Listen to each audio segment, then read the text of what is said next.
Hi, నమస్తే. Welcome to my channel అమ్మ దీవెన శైలజ. నమస్తే అండి, నా పేరు శైలజ. నిన్నటి వీడియోకి కొనసాగింపు వీడియో ఇది. శనివారం రోజు మేము ఊరుకొండపేట మరియు మీనాంబరం వెళ్ళామని చెప్పాము కదా. నిన్నటి వీడియోలో, నిన్న అప్లోడ్ చేసిన వీడియోలో ఊరుకొండపేట యొక్క విశేషాలు చెప్పాను కదా. ఇప్పటి వీడియోలో మీనాంబరం యొక్క విశేషాలు.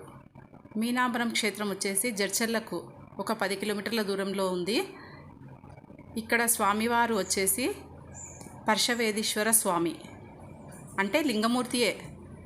ఈ మహాలింగానికి బ్రహ్మసూత్రం ఉంది.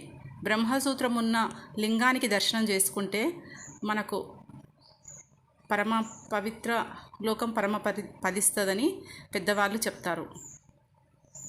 బ్రహ్మసూత్ర లింగ దర్శనము మహాపుణ్య కార్యము అని పెద్దవాళ్ళు చెప్పగా నేను విన్నాను. ఈ లింగానికి చాలా ఈ విశేషమే ఉంది. ఇక్కడ పెద్ద నందీశ్వరుడు ఉన్నారు. చాలా పెద్ద అయిన నందీశ్వరుడు. ఇక్కడ మేము దర్శనానికి వెళ్ళినప్పుడు అయ్యగారు మంచి విశేషాలు చెప్పారు. గుడికి దర్శనం చేసుకున్న తర్వాత డైరెక్ట్ ఇంటికే వెళ్ళాలి, వేరే వాళ్ళ ఇంటికి వెళ్ళరాదు అని చెప్పారు.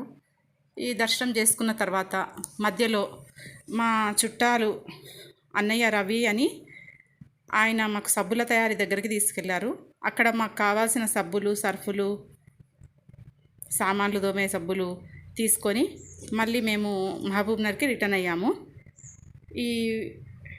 ఈ మధ్యలో నేను ఒక వీడియో షూట్ చేశాను. సబ్బుల తయారీ ఎలా ఉంటుందో నేను కూడా ఫస్ట్ టైం చూశాను. మిగతా వాళ్ళకి ఈ వీడియో చూసిన వాళ్ళకి అర్థమవుతుందని పెట్టాను. మంచిగా అనిపించింది. ఇట్లా కుటీర పరిశ్రమతో జీవనోపాధి పొందుతున్నారు వీళ్ళు. ఓ 10 మందికి ఉద్యోగం కల్పించిన వాళ్ళు అవుతారు వీళ్ళు.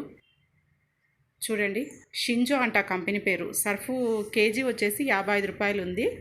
సబ్బు వచ్చేసి మనకు అక్కడ దగ్గరికి షాప్లో తీసుకుంటే ఎక్కువ రేట్ ఉంటుంది. ఇక్కడనేమో 8.5 ఉంది.